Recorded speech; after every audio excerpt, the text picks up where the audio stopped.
Assalamualaikum warahmatullahi wabarakatuh. Perkenalkan, nama saya Poppy Yunika dari Stikes Mitra Adiguna Palembang, Prodi 3 Keperawatan, semester 4. Di sini saya akan menjelaskan tentang stroke.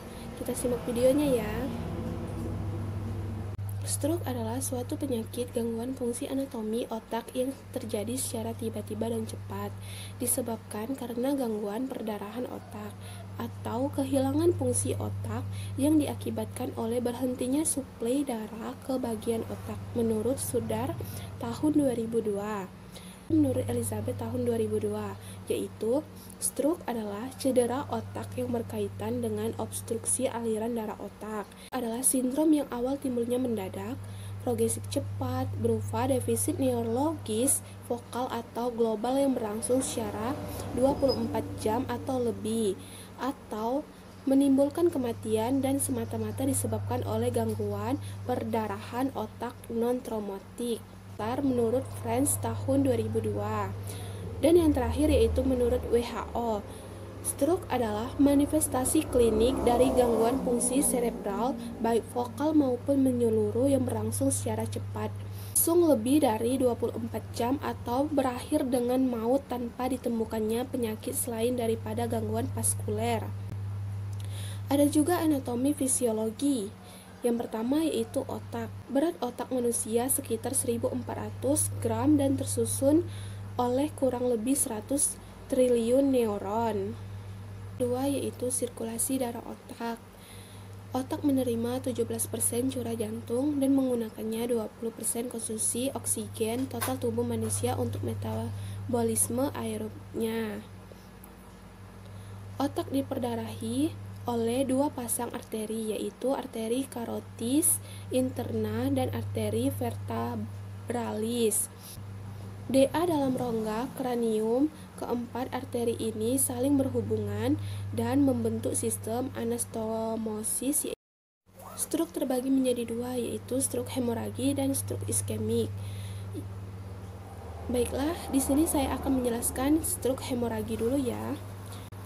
Stroke hemoragi merupakan stroke yang disebabkan oleh perdarahan intraserebral atau perdarahan subarachnoid karena pecahnya pembuluh darah otak pada area tertentu sehingga darah memenuhi jaringan otak.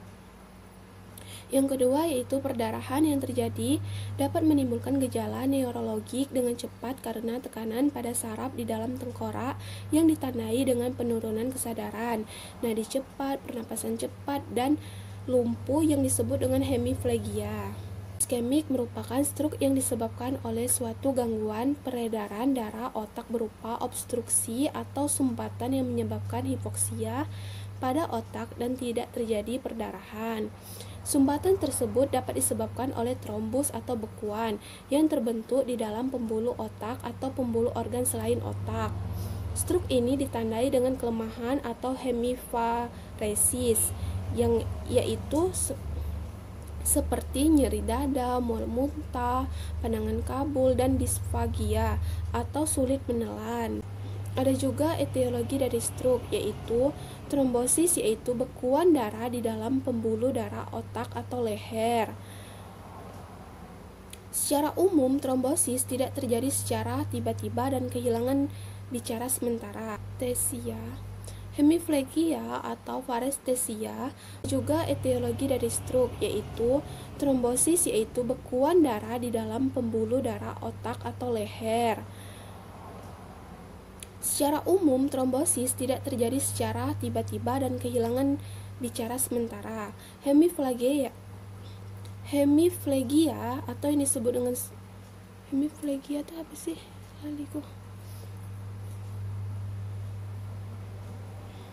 Hemiplegia atau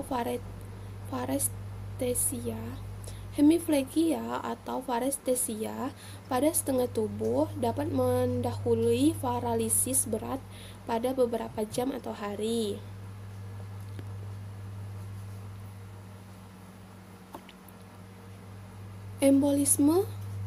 Embolisme cerebral yaitu bekuan darah atau material lain yang dibawa ke otak dari bagian tubuh yang lain. Embolus biasanya menyumbat arteri cerebral tengah atau cabang-cabangnya yang merusak sirkulasi cerebral. Iskemia yaitu penurunan aliran darah ke area otak. Iskemia terutama karena konstriksi arteroma pada arteri yang menyuplai darah ke otak. Hemoragi serebral yaitu pecahnya pembuluh darah serebral dengan perdarahan ke dalam jaringan otak atau ruang sekitar otak. Pasien dengan perdarahan dan hemoragi mengalami penurunan nyata pada tingkat kesadaran dan dapat menjadi stupor atau tidak responsif.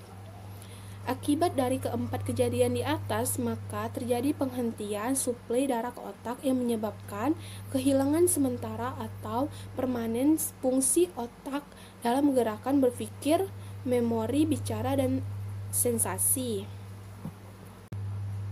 Ada juga anatomi fisiologi. Yang pertama yaitu otak. Berat otak manusia sekitar 1.400 gram dan tersusun oleh kurang lebih 100 triliun neuron. Kedua yaitu sirkulasi darah otak. Otak menerima 17% curah jantung dan menggunakannya 20% konsumsi oksigen total tubuh manusia untuk metabolisme aerobnya.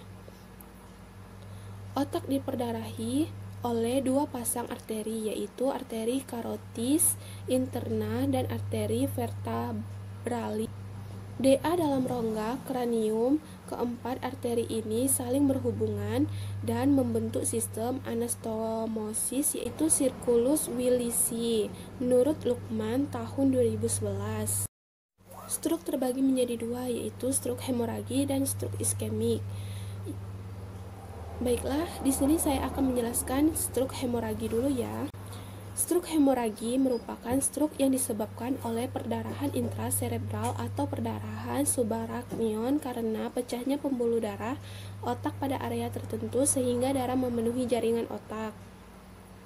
Yang kedua yaitu perdarahan yang terjadi dapat menimbulkan gejala neurologik dengan cepat karena tekanan pada saraf di dalam tengkorak yang ditandai dengan penurunan kesadaran, nadi cepat, pernapasan cepat, dan lumpuh yang disebut dengan hemiplegia.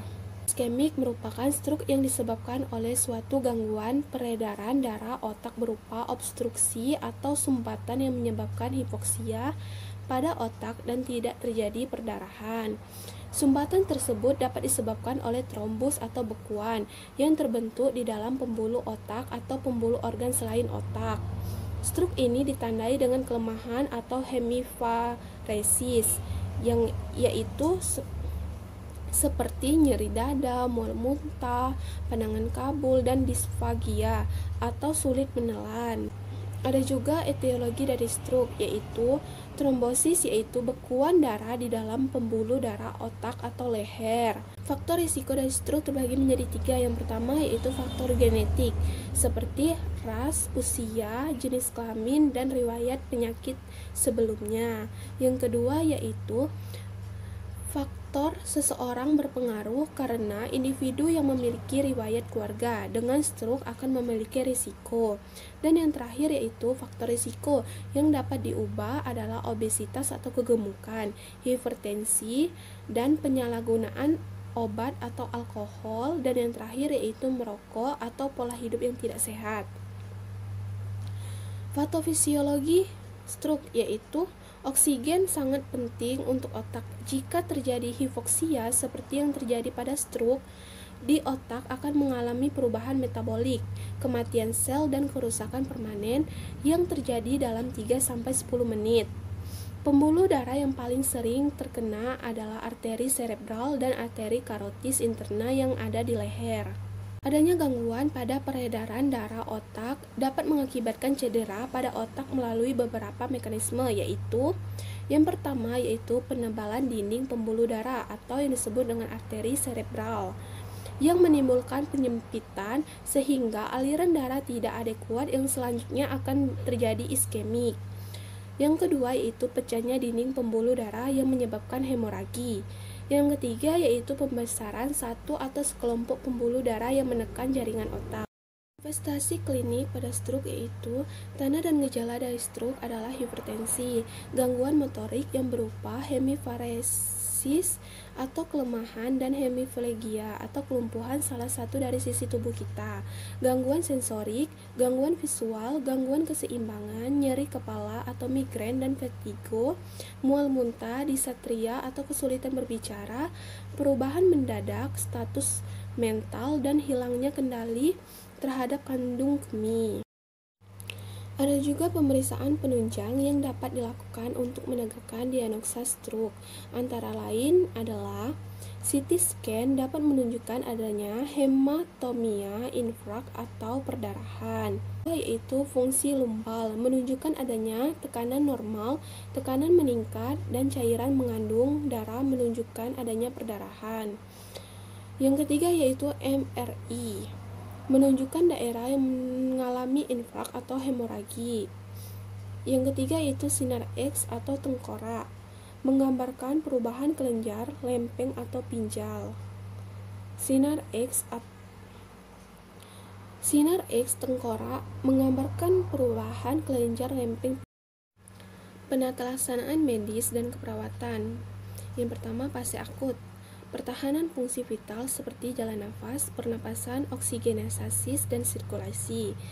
Yang kedua itu reperfusi dengan trombolitik atau vasodilatation. Yang ketiga itu pencegahan peningkatan tik dengan meninggikan kepala 15-30, menghindari fleksi dan rotasi kepala yang berlebihan, pemberian desametasol. Akhir itu fase posakut, pencegahan spastik paralisis dengan antispasmodik.